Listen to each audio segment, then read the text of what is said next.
Yeah, what I said was who I was keeping in touch with in L.A. still, who I'm still friends with, Bert, Tom.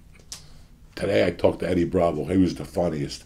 He goes, Joey, I saw the pictures of your stitches in the paper, on the internet. He goes, how long was the surgery? I go, 4 hours. He goes, that's a lot of fucking stitches. He goes, were you up for it? I go, oh, yeah. They gave me a gram of Coke. And I fucking talked it out with the doctor. I told him what to cut, what not to cut. I go, yeah, Eddie. They put me to fucking bed. When did they gonna leave me awake like that for fucking 100 stitches? Yeah, just give him a gram of Coke. We'll work out the rest. I'm just sitting there, move that toe, you know. The fuck is wrong with people? I told everybody I talked to, Eddie, I talked to Lee, and I check in with the Leah from time to time. And the reason why I check with the Leah from time to time is, now I'm going to tell you my story, and you could decide on what the fuck you want to do with it. I went back to the store in 2013. I had never met Chris D'Elia before that. I had seen him a couple times at the Laugh Factory with Dane Cook and the Improv. Fucking very funny, very energetic. Always had 2 broads with him. All right? Not 1, but 2. Loved it. Good-looking girls. You know, they looked of age. I don't know what age looks like, but these girls looked of age. They were drinking, whatever, you know. Over the years, we became tighter at the store. You know, I'd see him at the store. I'd have to follow him. It was like following a fucking hurricane. But I did it. I didn't give a fuck. Sometimes I ate a bag of shit. But I always talked to him. I always gave him love. I always winked at him before I went on stage. I never did a lunch with him. I never had a dinner with him. But while we were at the Comedy Store together, we did talk. And we had some interesting conversations about touring and whatnot. And once he got his girlfriend, he stopped bringing girls around. So I would see him and I'd go, come here for a second. What, are we fucking switching governments? What, did you become gay all of a sudden? Where's the broads? Every night, that was part of me going down there to see the 2 broads D'Elia was going to show up with. It was fucking great. Once he got the girlfriend, he fell in love, he got serious, and there wasn't 2 broads anymore. So I didn't see nothing for 3 or 4 years, 2, 3 years. And all of a sudden, I'm seeing this friend, who I call a friend of mine, getting bombarded with all this shit. But I also saw the next day, when he got the other end of the emails to protect themselves and whatnot, that people didn't want to see him. He had already been convicted, judged, and executioned by a bunch of people that had the power not even to do that. You don't have the power to do that. Now let's take, like I said before on this podcast 1,000 times, let's take our boy Ron Jeremy.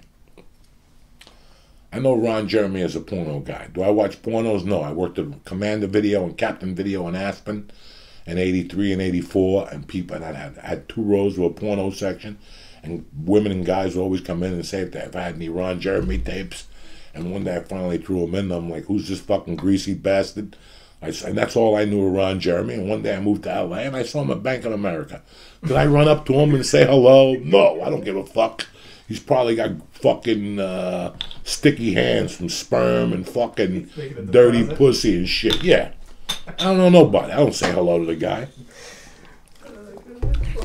Then I start seeing him at the fucking store, okay? And he says hello, goodbye, how you doing, whatever. I don't see him again. Then one day I do a podcast with the pimp from Vegas, and he shows up with him, and he plays the harmonica, and I got a kick out of him. I got a kick out of Ron Jeremy. I didn't know what his life was about, and it's not like I took a picture. I need to take a picture and post it. No, I just knew Ron Jeremy. He was a nice guy, and that's it. And when one day I'm reading about all these allegations against Brian, against, Chris, against, everybody and their mother, and Ron Jeremy gets arrested for rape, and they got him. And I didn't know anything about Ron. But again, from going to jiu-jitsu, I have 2 dear jiu-jitsu friends that are involved in the porno business. So I asked them about Ron Jeremy, and boy, did they have a mouthful to tell me. And you know what? After about a week, I made a conscious decision. I didn't want any problems. No company, no sponsor told me. I did it because I'm not comfortable with rape. I took the podcast that he was on down. It wasn't Lee. It wasn't DraftKings. It wasn't CBD Lion. I did it. Because it's rape, okay? It's a complete different fucking thing. Now, I got Callan was on my podcast a few times. Did he get convicted of rape? No. if you guys are hating him already as a rapist, I don't see the conviction. I don't see the paperwork. I don't see fucking anything. And from my side, I got to see something. You know, I don't know what's going on there. I haven't heard from Brian in 3 weeks. I've spoken to Sam, and he keeps me going with what's going on in LA right now. I do check in with Chris. You know, we spoke Christmas week. We spoke New Year's, and New Year's I unleashed. I said, brother, that's it. It's enough of fucking waiting, you know. It's enough of a wait. Aren't you sick of just standing there and having people point their fingers at you? You're my brother. I hate to see you fucking hurt. Start this podcast. Tell your story. That's what I said. I said, tell your story and start this podcast. And the quicker you tell the story and the quicker you start this podcast, it's going to take you 6 months to a year. It took Louis C.K. a couple of years to get his footing back. You know, I'm not mad at Louis C.K. He took his dick out and showed it to a couple fucking broads. What do you want from me? I wasn't in the room, and neither were you. You know, did you read any of these Brian Callen? Were you there when Brian raped anybody or supposedly forced himself on these women? Were you? Me neither. You know, as far as Brian Callen's Chris D'Elia is concerned, I have a kid. I have a wife, and 60% of my best friends are women. From Felicia to Kate Quigley to Lisa Tizio to Lisa Gallo, all over the place. I have girls that are my friends here that were best friends. I'm not.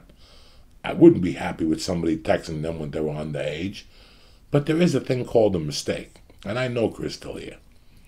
I know Chris. I know where his heart is, you know, and I could tell you that this doesn't sound like the Chris I know. So because of that reason was why I was applauding him and why I was trying to give him a lift. And let's pretend for the sake of argument that Chris did send a fucking tweet to a fucking girl. Guys, there's a lot of crazy people on that internet. There's a lot of crazy women on that internet that have a lot of shit to say. I'm 58 and I look at it and go, whoa, that's a little too real for me. But I've seen some shit on the internet from some young girls that are just crazy. We all have. We don't know what a 16-year-old girl looks like or a 17-year-old girl or an 18-fucking-year-old girl.